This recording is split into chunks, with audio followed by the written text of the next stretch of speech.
Ladies and gentlemen, welcome back to another Pokemon Unite ranked cast. And we actually have an interesting game set up here because I jumped in on this and there's actually a couple familiar names in here to me from my old job casting for Blizzard. We have Chelvin and Zervas, players who I cast back doing Heroes of the Storm. And now we're jumping into their game to see what we got. Once again, this is a top level game. We're talking top 100 level players here.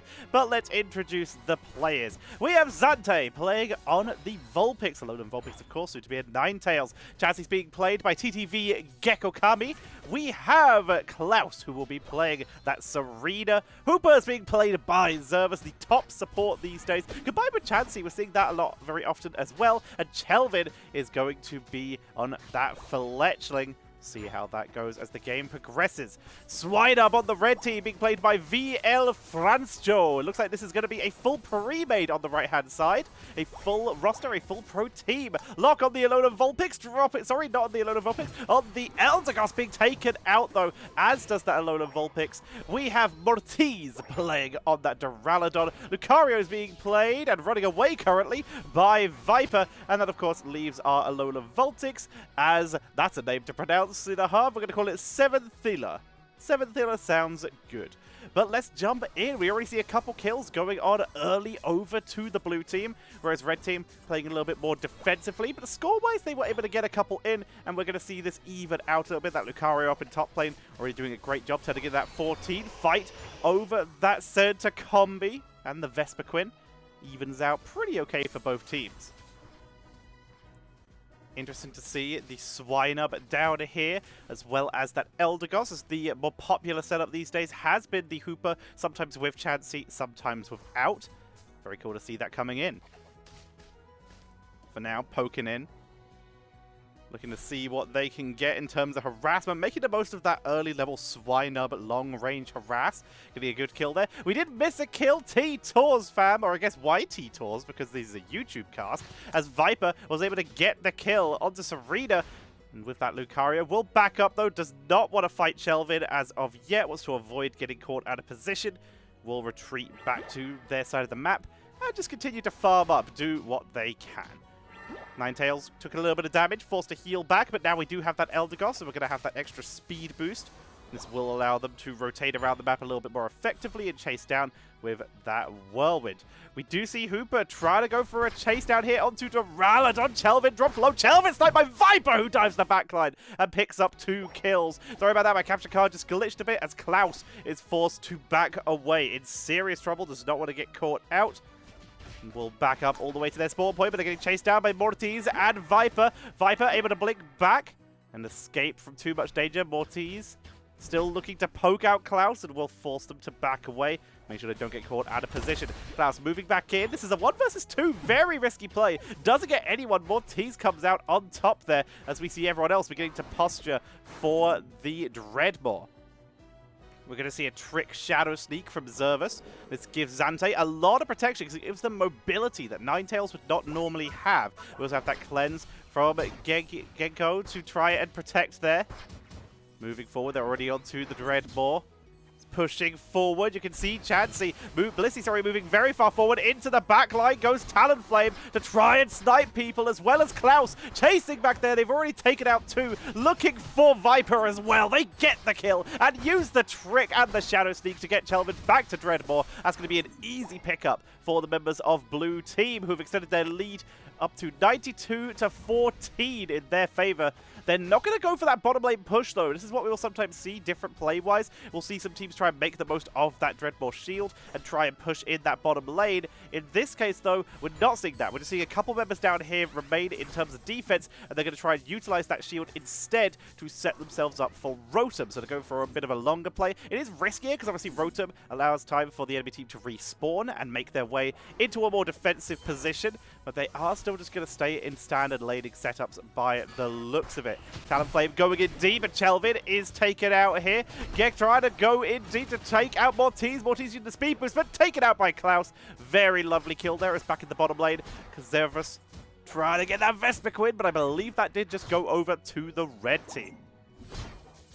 They will still poke away, though. Serena getting another turn in, couple more AS Orbs, just getting everything in they can. We'll have to run away from Viper, though. Remember, this is a Lucario, insane damage with the Bone Club, dancing back and forth, the hyper mobility that Lucario does offer. But with the help and rotation of GekkOkami, they're able to get the kill and take out Viper. Now they're looking for the ult from Serena to take out Møritz as well. That's going to be a turn in, and it's likely going to be a destroyed goal zone. They're going to both go for the turn in here. They could have, in theory, let Okami get that turn in, which would have given them a little more points, 4 extra points onto the board. But it is much easier for the Blissey to actually get a turn in due to the likelihood that they have a score shield and the option to shield themselves. So they actually have a really good chance of getting those turn-ins by themselves without having to wait for their teammates. You can see they're getting the shield, can't be interrupted because the shield is too big, and they get their turn in. The Rotom not even made it in yet, but they're still trying to push and trying to run away. Blissey can't get taken down. Okami is removed,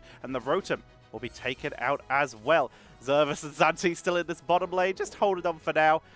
That is a good turn, though. Serena, 117 in terms of the turn. Current score, 238 to 14. Blue team is dominating this, but they're still going to try and make the play. Here comes Mamoswine with the ultimate into the backline, trying to CC everyone, but the Dreadnought is already down. Blue team picking that up. Mamoswine CC to buy them some time, but it's not going to be enough. Absolute massacre with Okami and Chelvin diving into the backline. They really try their best to set up here as Viper will be forced to use that high mobility to get away, but Chelvin diving back in. I will fix my capture card for next episode. I'm sorry, everybody. It appears to be breaking, but they are able to get away. Beautiful play by the blue team here, taking a dominant position, 282 to 14. The odds of red team coming out on top here are incredibly low, but it's not over until Zapdos squawks. We'll see who's able to claim victory here. What is happening to my capture card today? I am very sorry, everybody. Mamoswine pushing it a little bit, but not going to go too aggressive. Just going to play a little bit further back. Møritz trying to chase down, really trying to get the most onto that Hooper as in comes the flag from Xante. Does get tricked, but is going to take a little bit of damage, but is shielded super hard. Here comes Chelvin trying to knock people into the backline, but the extra unstoppable of the shield protects them, but the team cannot survive the damage.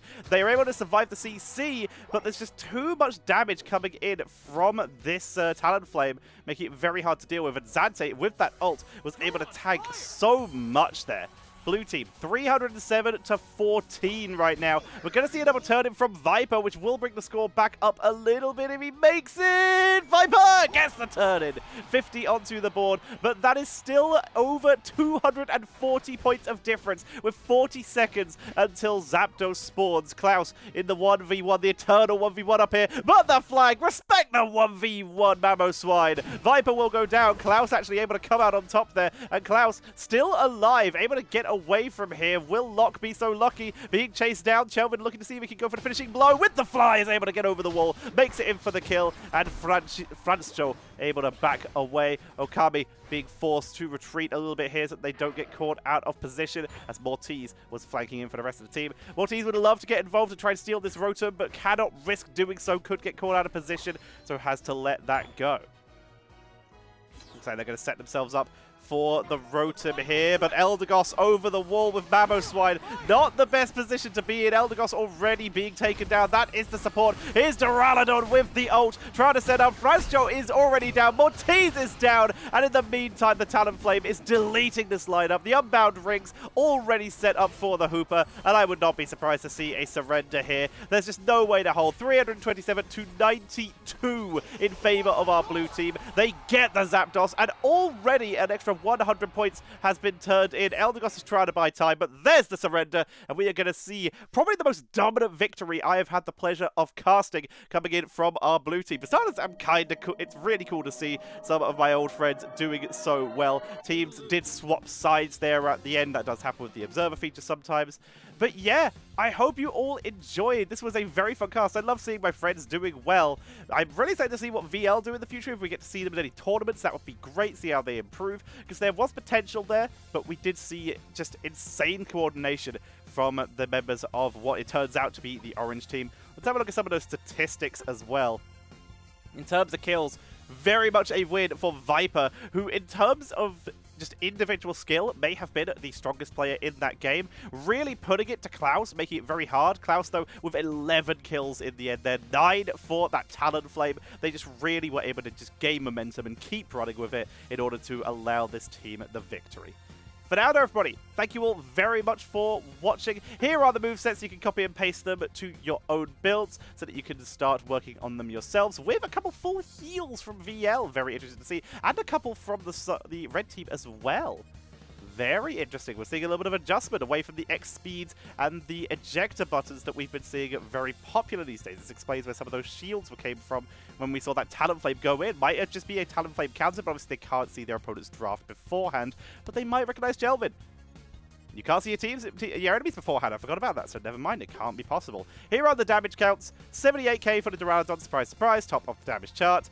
On the other side, 66,000 is the highest coming in from Chelvin there. Not too surprising overall. Recovery, Eldegoss still manages to get close to the top, but the biggest top is Serena with that self-life steal, so they were able to sustain themselves quite effectively that way. Hooper, very little, of course, because it was all shielding, very little healing.